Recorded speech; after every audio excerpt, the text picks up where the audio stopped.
Olá, muito boa tarde e votos de um feliz ano de 2019. Neste primeiro dia do ano queremos partilhar consigo a mensagem que o Papa Francisco escreveu para este Dia Mundial da Paz. A boa política está ao serviço da paz é o tema e é este documento que hoje queremos analisar com o Dr. José Ribeiro Castro e com o Dr. Carvalho da Silva, que cumprimento. Muito boa tarde. Obrigado por estarem neste programa e feliz ano novo desde já. Vamos olhar alguns tópicos que o Papa deixa nesta mensagem para o Dia Mundial da Paz. Desde logo quando a considera, enfim, com alguma fragilidade que tenta vingar entre as pedras da violência. E, infelizmente, olhando a história, olhando o panorama internacional, a paz, de facto, vai acontecendo nessa fragilidade. O Papa começa a mensagem por a considerar dessa forma. É um bem muito frágil a paz, Dr. Ribeiro Castro? Bom, em primeiro lugar, um feliz ano novo para si, também para o Manuel Carvalho da Silva e para as vossas famílias e para todas as pessoas que nos estejam a seguir. Sim, a paz é muito frágil, é muito frágil. Nós temos na humanidade e na história um enorme potencial de conflito e temos uma longa história de conflitos e de guerras no nosso passado. A única coisa boa que essas guerras têm é que tenhamos aprendido com elas e, portanto, não e isso está a acontecer? Não está a acontecer. Eu creio que há perigos, há incertezas que se têm acastelado nos últimos tempos. Há mesmo quem, e este ano é um ano de eleições europeias, quem desvalorize, quem desdenhe de que o principal valor em que o projeto europeu se construiu é um valor preciosíssimo, que é a paz. A Europa tem uma trágica história no seu passado e a Europa unida, este ideal de União Europeia que inspira as instituições europeias, primeiras comunidades, hoje a União Europeia, funda-se nesse desejo de paz eterna, guerra nunca mais. Portanto, nós temos, de facto, que no nosso continente e no mundo inteiro, que mobilizar a política para a paz. E a mensagem do Papa é uma mensagem muito para a política, uma mensagem riquíssima, que merece os telespectadores que puderem descarregar da internet, façam-no, leiam-na, e leiam-no por pedaços, releiam-na. Tem 7 capítulos, 7 partes, e, portanto, há um dia por semana, porque merece ser assimilada. Um bom programa para esta semana. E digerida. Perguntava ainda ao Dr. Carvalho da Silva sobre esta fragilidade da pequena palavra paz. O que é que a torna frágil? São as crescentes injustiças sociais? São as injustiças sociais que levam à guerra?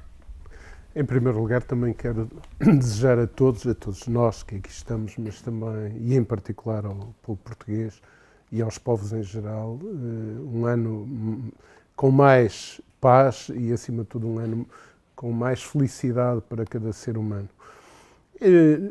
Nós vivemos um contexto, ao nível europeu, o Dr. Ribeiro Castro já fez algumas referências, mas a nível mundial, e também deixa outras para além da Europa, de muitos sofrimentos e de muitas guerras. Não há uma grande guerra, há uma pulverização de conflitos que estão a provocar imenso sofrimento. Concorda com o Papa Francisco quando fala na Terceira Guerra aos pedaços? Não? Sim, é isso.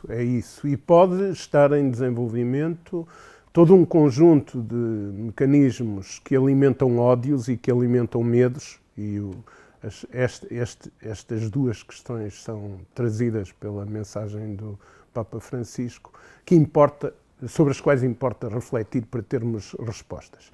Eu acho que a mensagem do Papa tem, desde logo, uma questão fulcral fundamental, que é: se queremos a paz, façamos boa política.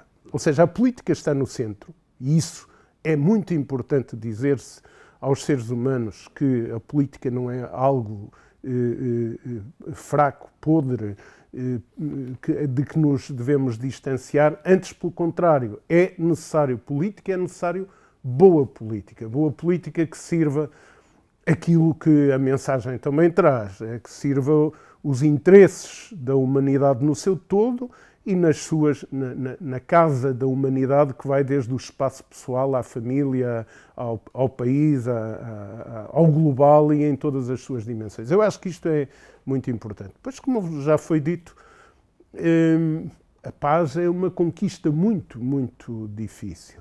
Importa analisar, desde logo, porque há guerras. Em regra, o problema é a apropriação dos meios disponíveis, os meios que podiam estar disponíveis para todos os cidadãos. Meios económicos, meios científicos, meios culturais, os meios e as expressões, ou seja, as culturas, as diferenças de culturas, tudo isso.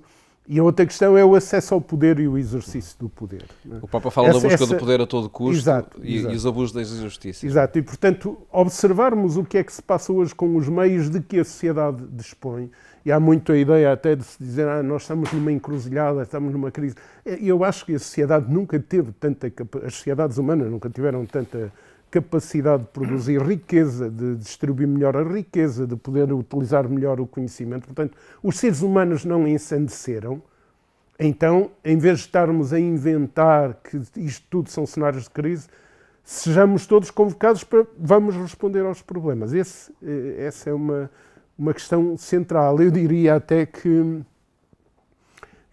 para além da leitura da mensagem, que é interessante, atenção, porque a mensagem enuncia critérios e identifica virtudes e vícios, não os desenvolve. Aliás, não era possível numa mensagem deste tipo. É preciso ir ver outras mensagens anteriores do Papa sobre temáticas que completam.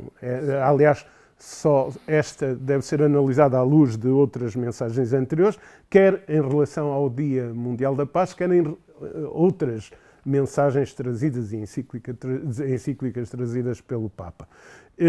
Mas já me estou a alongar, queria apenas dizer que nós vamos ter aí ciclos eleitorais. Sim. E, por exemplo, eu acho que é um desafio interessante, os católicos peguem neste enunciado e venham ao debate político, dando qualidade e pureza à política, venham ao debate tomando como partida algumas das questões ou as fundamentais que aqui estão. A partir da mensagem do Papa, dos vícios que o Papa refere na política, por certo, da má política, o Papa diz que são vícios que enfraquecem o ideal de uma vida democrática, envergonham a vida pública e colocam em perigo a paz social. Olhando acontecimentos como as manifestações em França, como sucessivas greves aqui, eu sei que não se trata de facto da mesma coisa, mas assistimos, por um lado, felizmente, diria eu, a uma afirmação crescente da voz de cada cidadão, a que se podem aliar, e aí negativamente, a correntes fundamentalistas, enfim, que só procuram a violência, etc. Mas na base de tudo isso estarão os tais vícios da política que o Papa refere? Estão, creio que estão. Aliás, comparando um bocadinho a agenda anárquica, não é? Dos coletes amarelos em França, que a gente recebe pela internet, enfim, aquilo que as pessoas se queixam, de outras coisas que correm na internet em Portugal há bastante tempo, não é? Sobre os políticos e as imparidades e outras questões, sente-se que existe um lastro, não é, de descredibilidade da coisa pública e de desconfiança dos poderosos e depois de confusões, são todos iguais. Desconfiança dos poderes. Dos poderes, dos sim, poderosos, sim. Porque os poderosos estão à margem. Dos poderes, sim, sim. Mas, portanto, existe um lastro muito perigoso e que pode ser incendiado de uma forma muito fácil. O que se passou em França é que isto aconteceu num quadro de também grande fragilidade do sistema político, como estamos a ver. O presidente Macron não tem a autoridade que resultou de uma eleição presidencial com mais de 60% e uma eleição maioritária. Não tem. Aquilo é postiço. Aquilo é de casca de ovo. Foi construído ali à pressa, porque era o ticket tido por mais vantajoso para vencer a senhora Le Pen, mas a realidade é que essas eleições traduziram um certo desfazer do sistema político francês, que agora se vê que também não tem envergadura para enfrentar uma crise social desta dimensão. três notas só. A primeira é exatamente sobre esta questão da relação cidadãos-poder. Os cidadãos têm razões fundadas para uma análise crítica e desconfiança em relação ao exercício do poder político, porque o poder político se deixou apropriar pelo poder económico e financeiro e é mais frágil, e por dinâmicas deste mundo em que vivemos, neste tempo a que chamamos de globalização, que altera as capacidades e os poderes dos Estados, das comunidades, dos povos, tudo isto está em fase de mudança, mas dizia eu, os cidadãos têm razões fundadas, mas também estão há muito tempo a ser induzidos para desconfiarem da política, que é para os poderes efetivos continuarem a mover-se livremente. E é isso que está a acontecer. Os poderosos, aqueles que determinam, aqueles que se apropriam da maior parte da riqueza e continuam, esses ficam à margem e não ficam debaixo deste escrutínio. Esse é um desafio enorme para a política. Isto não pode continuar assim. E daqui resulta o segundo comentário, é que está ligado com este. Porquê é que o Macron foi eleito e porquê é que o seu projeto hoje está demonstrado usando a mesma imagem, que é uma frágil casca de ovo que se desfaz perante tudo? Porque foi uma montagem. Não é uma alternativa. Bem, mas nós assistimos na Europa à credenciação, à tentativa de credenciar o Macron como a novidade que aí vem.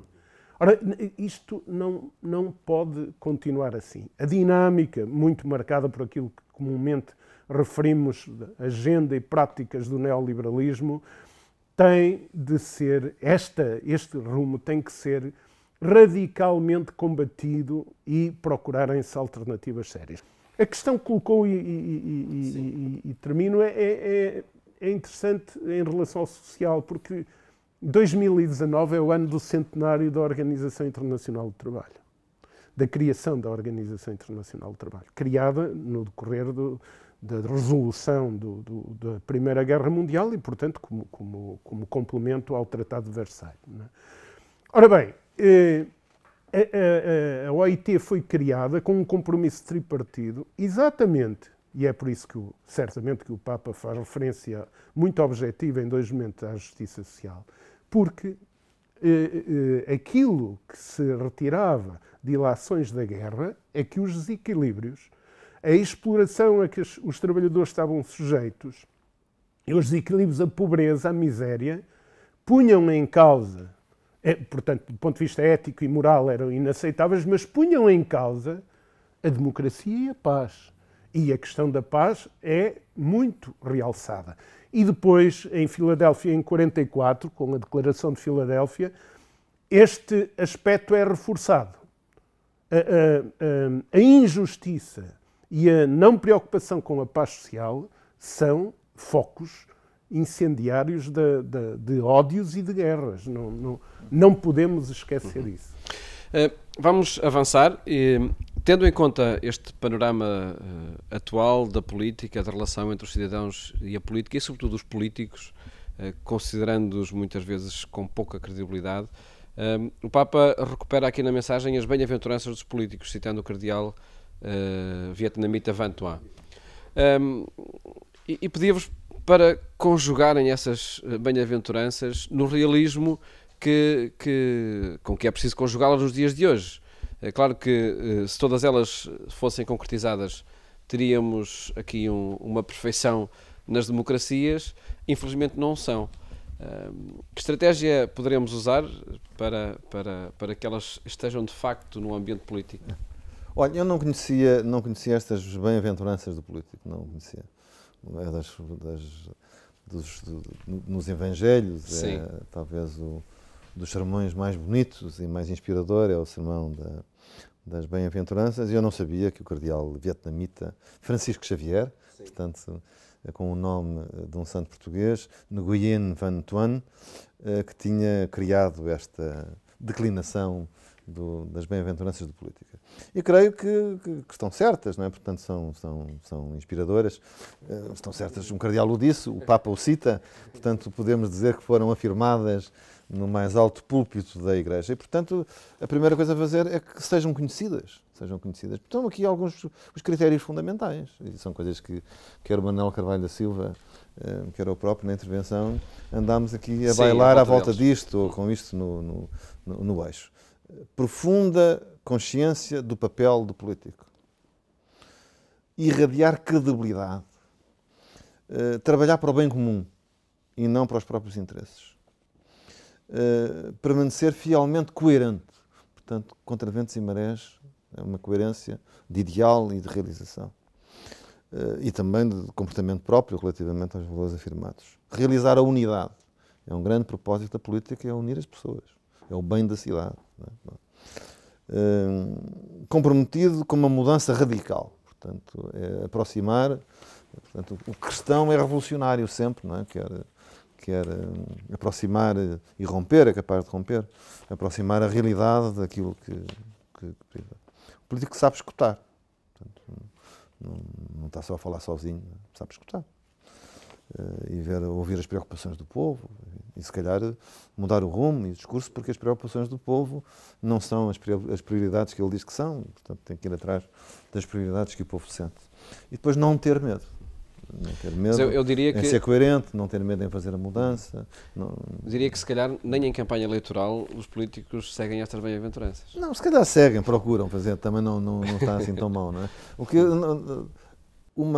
Eu acho que o cristianismo, o que é o cristianismo? É um conjunto de critérios, não é? E muitas vezes nós precisamos de guia de critérios, não é?